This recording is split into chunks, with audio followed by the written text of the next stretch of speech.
What's up guys, my name is Riofacer, you can call me Rio, and today I am bringing you the second edition of my Yasuo ADC guide for Season 11. A couple things about me before we get started. I'm a Diamond 2 Marksman main who specializes in Yasuo and Yone AD carry. I've been playing Yasuo ADC for about 3 years now. I have well over 1,000 games on the champion, and probably all of them are in the ADC position. This guide is going to be in depth. I'm going to go over playstyle, runes, itemization, matchups. Timestamps will be in the description. So anything that you are wondering or you just want a couple parts of this video, go click down there. You can find anything in any of the chapters. And with that, let's get started.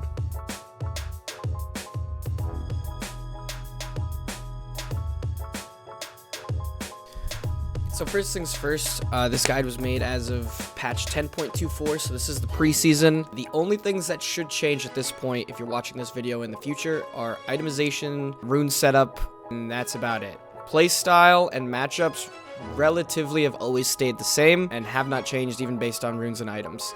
However, if they do, I probably will make another video, and it'll be here somewhere. Go check out my YouTubes. I also have a mobafire guide, link in the description, that is constantly updated almost every single day, so go check that out. Let's start with the first chapter, pros and cons. First, let's talk about the pros.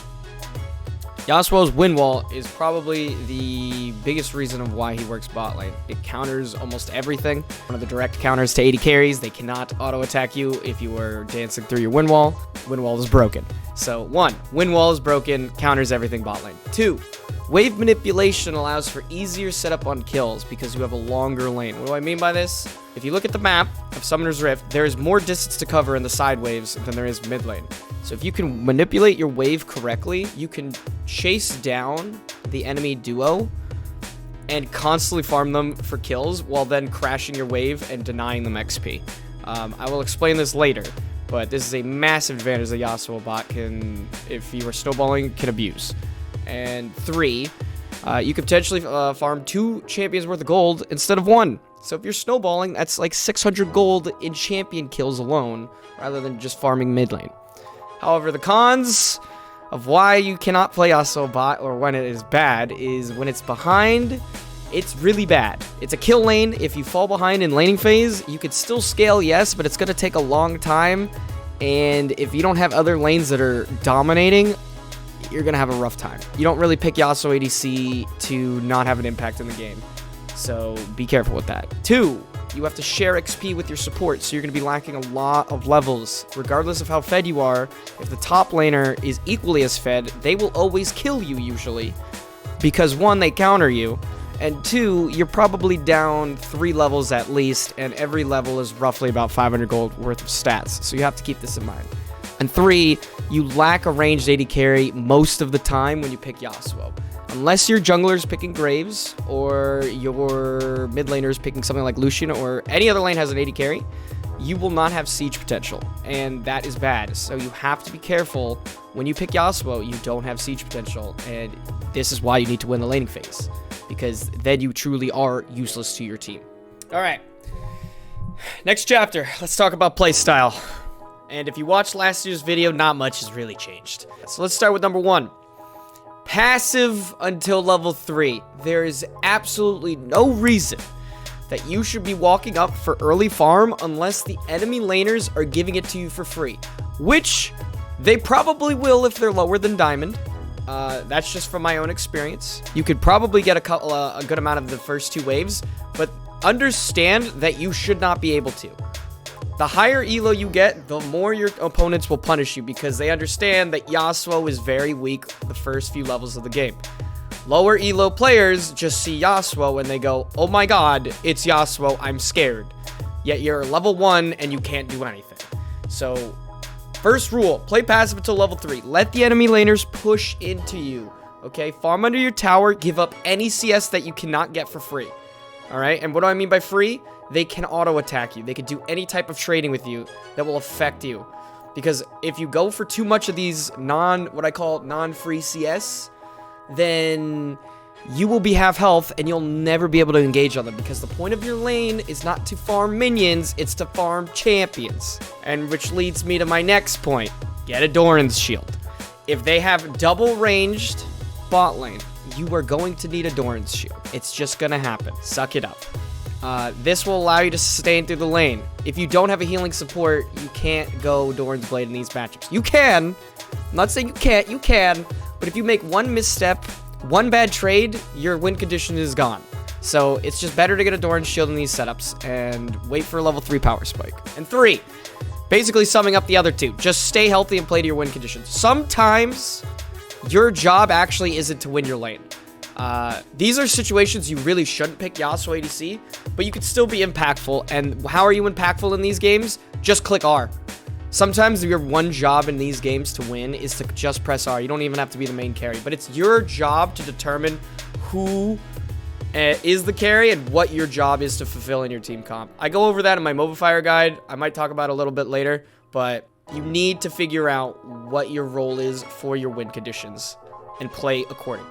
And one more thing, going back to point 1, if you're solo queuing Yasuo ADC like I do, you're probably going to have to type to your support every single game that they have to be passive until level 3. Because if your support fucks up, then it's over. Which is why this is a great duo lane. But if you're solo queuing it, you need to communicate this to your support every single game. Because not many supports know how to play with Yasuo ADC. And you need to let them know that you cannot do anything until you're at least level 3 and have wind wall.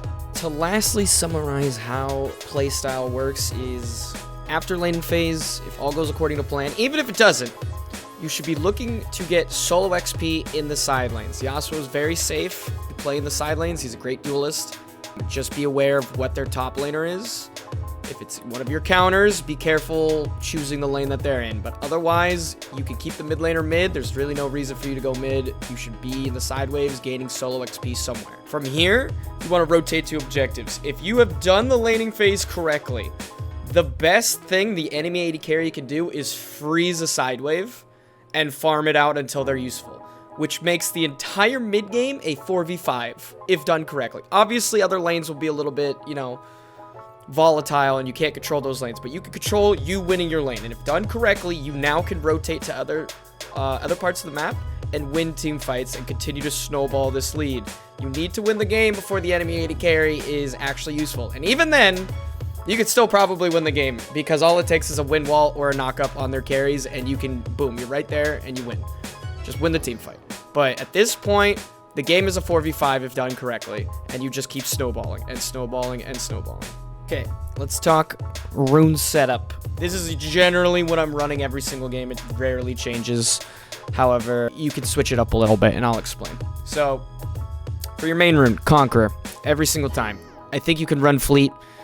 I think Fleet can work. Fleet footwork here can work in a lane that is heavy poke. So, for example, Caitlyn Morgana, Caitlyn, you know, Karma. However, I don't like it. If you're forced to take Fleet, I feel like you're not playing to your strengths of Yasuo, but sometimes you need to. However, I don't play like this, but it's totally viable. I take Conqueror every single time. And for those of you that don't know what Conqueror or Fleet does and you don't want to read the runes, essentially, Conqueror gives you more damage, less sustain, and scales well into the late game. Fleet Footwork gives you more sustain and healing in the laning phase, but doesn't actually give you any extra damage, so it doesn't scale as well. I prefer Conqueror no matter what. Triumph is my go-to because I prefer, you know, this gives you 12% missing health on takedowns and, you know, a nice little 20 extra gold. I prefer this over, you know, let's say Overheal, just because this allows you to tower dive, play a little bit more of a 1v9 playstyle. Overall, just fits my playstyle more. Overheal works too, though. If you want to have more effective health and have a shield, a little bit extra health with in the form of a shield before going into fights, this works too. However, Triumph, just more of my playstyle. Now, this is probably the most diverse rune that you can use.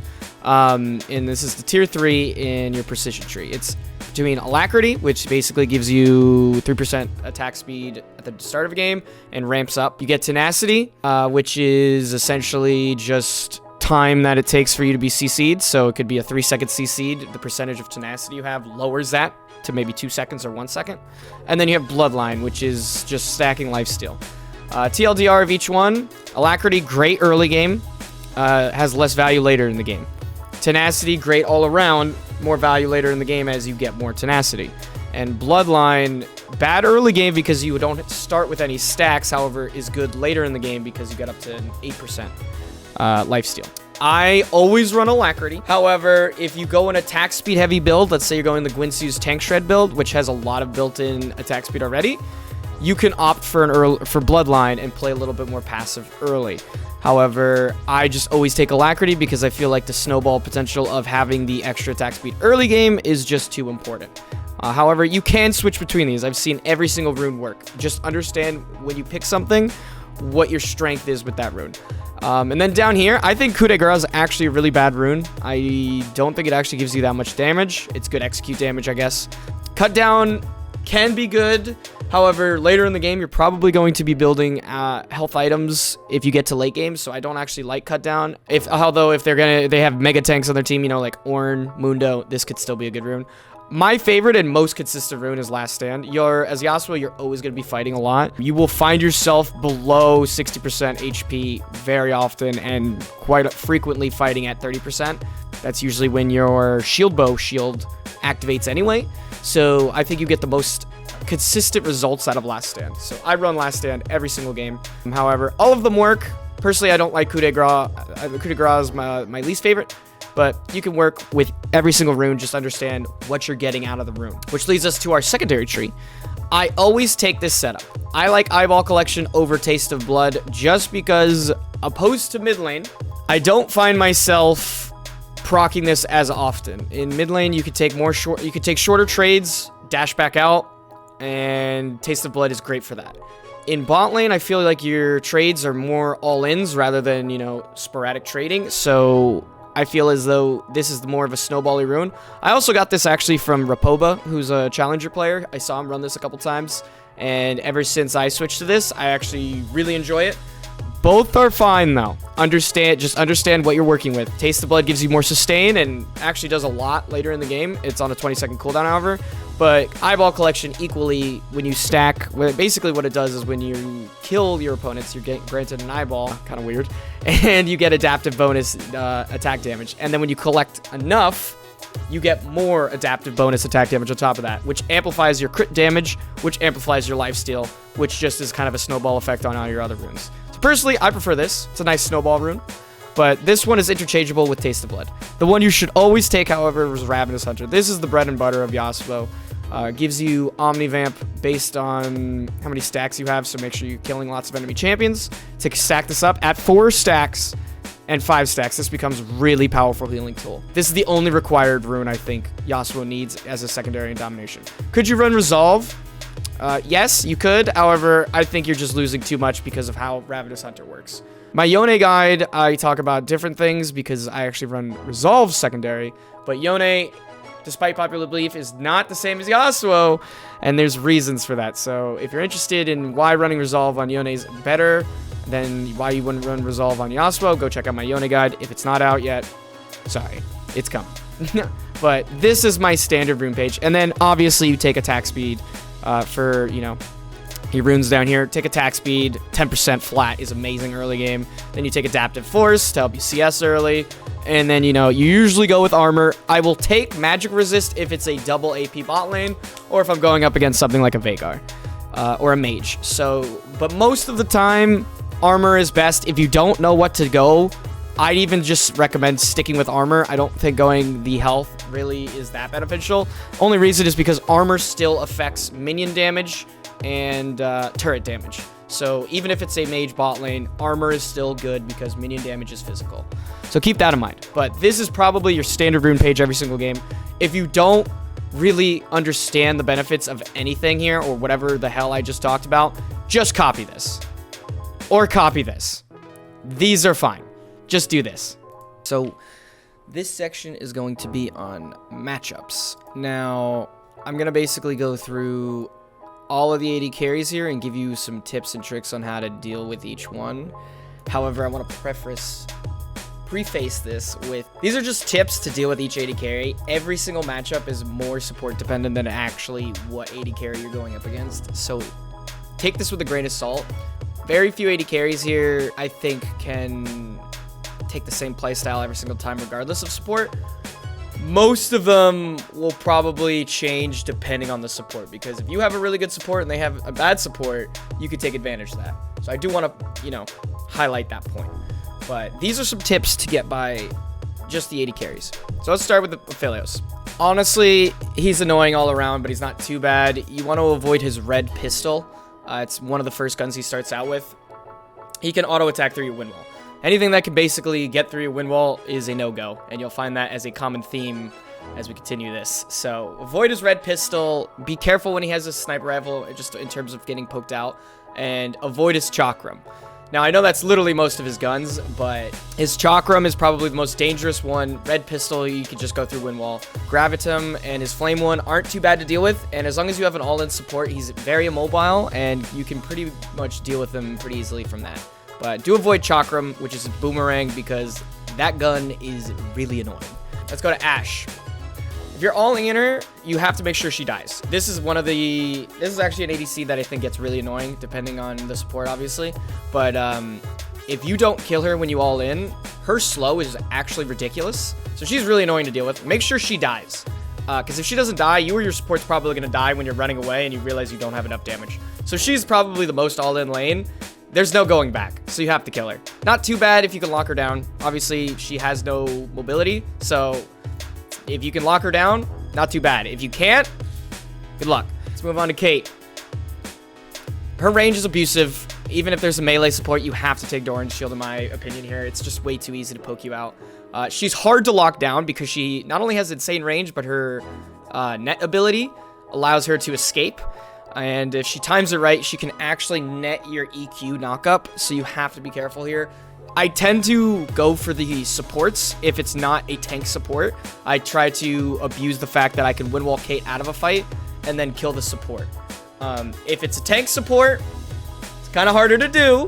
And I will be honest, you're probably going to be under your tower most of these games. I would just ask for ganks and let your jungler know, yo, I'm going to be under my tower in this situation. So if you can come through, buy pinks, get that tri-bush warded, just clear vision so you can get ganked. Because this lane, regardless of its support, she sucks to go up against, and you're more than likely going to try to kill their support, not Kate. Corki, not really common, but not too hard. I mean, just, wind wall is Q. Most of his damage is gone. It's mostly magic damage. Really not too bad. He does have an escape with his W, but wind wall is Q, which is the phosphorus bomb, and you should be good. All right, Draven. This one's also tricky because it can go either way. Draven's really, really good early, especially first 3 levels. If they're running Halo Blades, do not walk up. You will probably have to give up more CS than any other lane in this lane. However, you can kill him. He's very immobile, and ideally, he's only, if you play this fight correctly, you want to fight him right when he primes an axe. So when his hands glow and an axe starts spinning, that means his Q's on cooldown. Ideally, if it only has one spinning axe, you want to fight him as he primes it. Reason being, wind wall, when you use it, if he autos at your wind wall, he'll drop an axe, which lowers his damage significantly. So if you can do it while his Q's on cooldown and he only has one spinning axe, makes this lane a lot easier. Although good Dravens will understand that your wind wall drops his axes and they'll just disengage. So you have to be careful here. Play off your support. This lane is literally all dependent on whose support's better, I'll be honest. So try to get an all-in support because he's very, very squishy. Otherwise, you kind of get abused in this lane. He's really hard to deal with sometimes. Ezreal. This isn't a hard lane, but it can be a hard lane to kill. So you might have to, you might find out yourself farming most of this lane. So CS is actually important in this lane. If you can get a lockdown support, it's good, but obviously with Ezreal's E, it can be a little tricky. Play off of his E. His E cooldown takes a lot of mana and is on a long cooldown early game. So play off of his E ability. When he uses it, go in. If he doesn't use it, let him push in. You have to force him to use it. He's not very dangerous until he starts getting items, but you have to force him to use mana early if you want to get this lane somewhat in your favor. Jhin. With the new items, crit Jhin, not hard. If you see the Jhin take fleet footwork, you're probably that's what you want. It's not hard to deal with. He's very immobile. He's actually one of the most immobile AD carries. Just lock him down and kill him. Crit Jhin with fleet footwork, not very hard to deal with. Lethality Jhin with Dark Harvest, different story.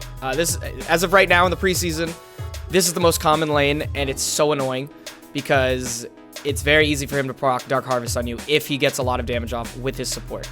What you want to do is lock him down when you can, force his flash early, and then re-engage again. Take a Doran's shield in this matchup if you need to.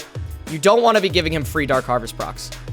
That's the only thing I don't like about this lane. Even if you manage to kill him, because you're a melee support, it's like when Kleptomancy used to be a thing. It was very easy to proc Kleptomancy in melee matchups, especially for like Ezreal. Now it's Dark Harvest procs. You can if he constantly pokes you down and you're staying low, he can proc Dark Harvest a lot and just farm Dark Harvest procs off of you. So you need to kill him.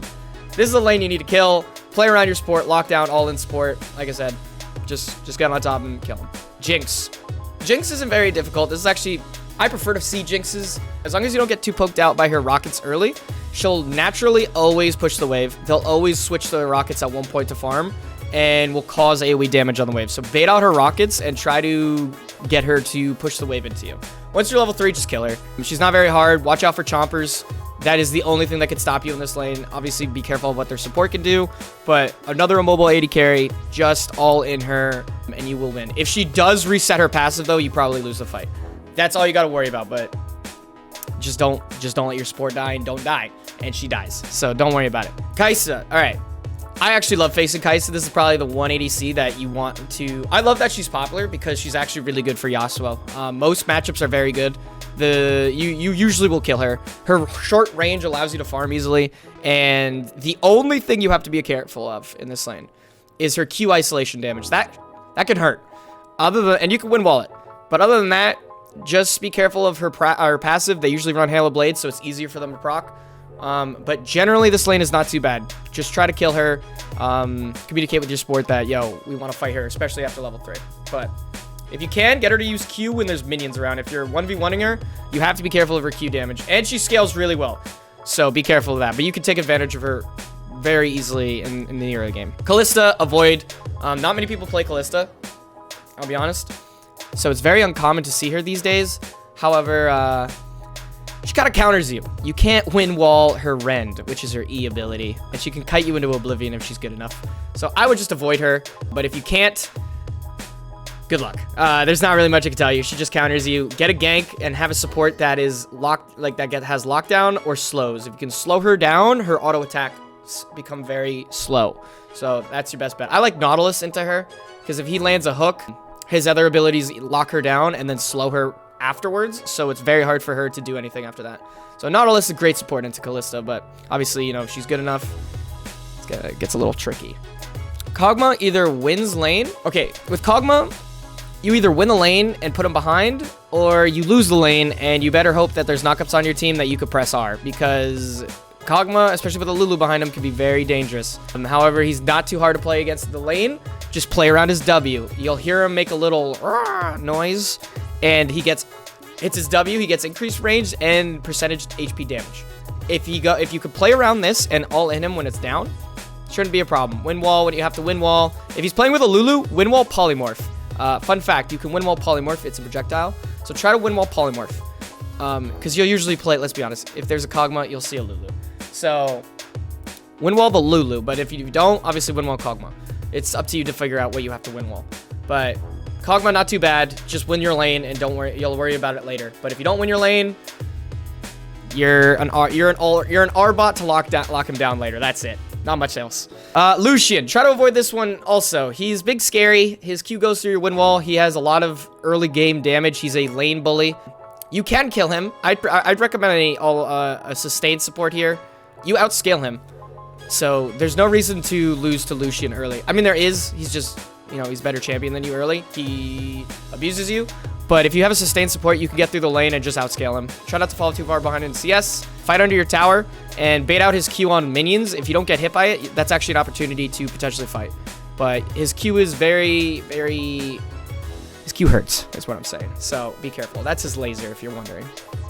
Play around his laser. Misfortune can be a pain if you stand behind minions.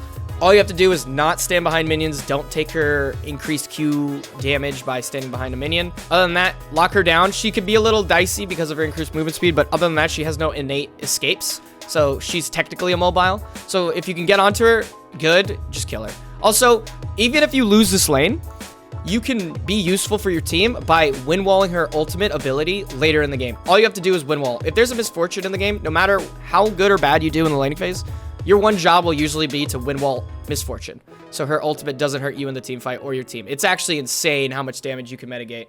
So win wall is very important here. Quinn, I don't see too many Quinns, at least bot lane, but who knows, that might change. Windwall the blind, other than that, it's not too bad. She can be very oppressive, but more support dependent than anything. Not too bad, really, in my experience. Just be careful. Don't be stupid, and don't get blinded, or else you do lose. Samira, I'm gonna be honest. Don't just ban her. I don't play against Samiras. I've banned Samira since release because she has a better win wall than you. And then if you can even manage to get into melee range, guess what? She has a bigger sword than you. Yes, let's give a ranged AD carry a bigger sword than a melee champion that has a sword. Whatever, it's fine. I guess we deal with it. Just ban her. You'll never see her. Don't worry about it. If you're not banning her, I guess you don't want to win. It's up to you. Just ban Samira. Senna, this was my old ban until Samira and Hecarim were a thing. So Senna, her autos go through your win wall. You can only win wall her ultimate ability and her W. Honestly, you better hope to God you have a Thresh that can hit hooks, because if you can't get on top of Senna with your support, you're just going to get poked out and lose. Doran's shield required in this lane. She out-sustains you. She literally just does everything better than you unless you can get on top of her, which is very difficult. So yeah, Senna, probably you should avoid. I'm going to be honest. If you have a support, tell them to ban Senna. I'll be honest. Good ban. Unless they're good at, unless they play Leona or they're an all-in support. This is all dependent on your support. You need your support to go in. Sivir, not too bad. Just bait out the spell shield. If you can bait out her spell shield, it's not bad at all. That's about it. Short range. If you block everything with your win wall, she's uncommon to see, but not very hard to deal with. Just make sure when you go in to instead of EQing, just E into her and bait out her win wall, or bait out her spell shield, because they'll assume that you're going to EQ. And if you can bait that out, it makes the knock up almost guaranteed at that point. She'll try to over-juke you, and even if she tries to over-juke you, at that point, you could just auto-attack her to death. So, not a bad lane. Pretty good in my opinion. I'm going to be honest, I don't play against Teemo's bot. Can't tell you. So, I guess win wall the blind, and that's it. Don't play in bushes if he has mushrooms there. But I've never actually seen a Teemo ADC yet, surprisingly. I see it maybe once every 1,000 games. Or if their name's Manko. If their name Manko, just run away. Tristana. Not too bad. Usually they will try to all-in you, and when they all-in you, they'll throw their bomb on top of you as they're jumping. What you can do is either block it with your win wall, and if you don't, you're going to want to win wall and E through Tristana. What this allows you to do is dance through the win wall so that even if the E is placed on top of you, she can't get any extra damage off of it because it requires her to auto-attack you to ramp it up. Other than that, Q3 win wall, play around your support. She can be dangerous, so be careful, but if she chooses to all-in you, understand that you can counter all-in with your win wall correctly. That's about it for Tristana. Twitch, same thing as Kog'Maw. Abuse early or become an R-bot later. He could be really annoying with the right support.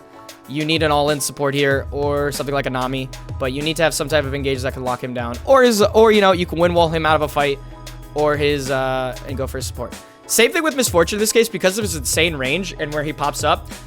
Even later in the game, save your win wall for when his usual opening will be he'll stealth in and then use his ultimate for maximum range, and then try to spray and pray the fight. In corridors in the jungle especially, make sure you use your win wall to keep him out of the fight as long as possible. If you could delay his ultimate by 4 seconds and he has to maybe even walk through it, that is when you could actually kill him. But I would say this is actually one of the AD carries that it's beneficial to win wall him off the fight completely rather than maybe win walling a certain ability. But keep that in mind. Varus, save win for his ult, pulls 6. He's very immobile. Just try to kill him. Same thing as other AD carries. Lock him down. Very support dependent. And you won't have too much trouble with him as long as you're saving your ultimate for the right reasons. If he's lethality, you better be good at dodging his Q. That's all I'll say. His Q is actually a somewhat hard ability to hit, so work on sidestepping and then work to all in him. Because if you can all in lethality, even better. He has no attack speed. Vayne. This could be a somewhat hard matchup. Try not to 1v1 her. If she's smart, she'll wait out your win wall and then continue to 1v1 you. I think it's a hard matchup if you don't have an engage support or something like a Nami to sustain you and engage. Only because she can, her W, her silver bolts, her true damage plus press the attack, one proc of it is insanely difficult to deal with. So do be careful. She actually can be tricky to deal with in the laning phase, but if you can get onto her and lock down and snowball, this lane isn't too bad. She will scale regardless, so keep that in mind if you try to 1v1 her in the side lanes. And if you're looking to minimize damage in the laning phase, windwall her third auto attack that would proc her silver bolts. Usually when you're running away, they'll try to tumble in and Q you or auto attack you for the last one. That's when you want to use your windwall to deny the proc and even potentially look for a counter or engage if you can at that point. All right, Xayah. This is a tricky one. You don't see her as much as you used to when she was as meta, but you know, depending on when you're watching this, she could be meta again. So if you see a Xayah, nothing really changes. Her E hurts and her autos hurt. Basically, you have to decide whether or not are you windwalling in front of you or are you windwalling behind you. Ideally, if you do it correctly, you can windwall her autos, and then as she E's, if you have fast enough reaction times, you E through her through your windwall to block not only her autos and her E, and then you can walk back through your windwall. Now, if you can't do that, just decide, okay, do I windwall behind me or in front of me? And usually it's going to be behind you, I'll be honest. If you're all-inning, it's behind. If you want to escape, it's in front. So, keep that in mind. But she's difficult to get with after 3 because she's difficult to kill after 3, mainly because of her ultimate. So you need to bait out her ult and then look to engage again after you bait out her ult. If you fight within her ult, you better windwall her E because it's going to do a lot of damage. That's most of the matchups you'll see bot lane. I'm not going to talk about mages just because I don't play against mages too much. If you see mages, refer to a mid lane guide. It's the same thing as bot. But honestly, the mage matchups are even more dependent on the supports. So I do want that to be a disclaimer. These are tips and tricks how to deal with these ADCs, but the support matchups are more important in all of these situations. So please keep that in mind. A couple tips is if you are a double melee bot lane, so let's say Alistar Yasuo, and you're going up against a Caitlyn Xayah, you will always need a Doran's shield because if they manage to poke you out, you'll never get to engage. If they have a melee support, you can get away with taking Doran's blade. That's probably the only trick I have in terms of what items do you decide to go. Other than that, it's going to take a lot of experience in just playing bot lane and understanding what abilities you need to win wall. And that's how you basically win bot lane, is abuse your win wall. If you cannot use your win wall in the matchup, it's probably not a good matchup for you. Okay, that concludes the guide. I will not be talking about items. If you're interested in item setups, please refer to the mobafire guide in the description below. I update that every single day. It'll be updated no matter when you're watching this video. I wanted this video to be more information that, regardless of items, will probably stay the same and has stayed the same for the past year. Just updated for Season 11. So, if you guys are interested, please throw me a subscription down below. You'll be notified when I make new videos. I make constant videos on Yasuo and Yasuo AD carry, as well as other things. If you guys want to ask me questions personally, I stream almost every single day. Link also in the description, but that's twitch.tv/Riofacer with 2 R's at the end. But other than that, I hope you guys enjoyed this guide. I hope this helps you get to whatever elo you want to. And yeah, reach out to me if you have any questions, and good luck on the Rift. I will catch you guys next time.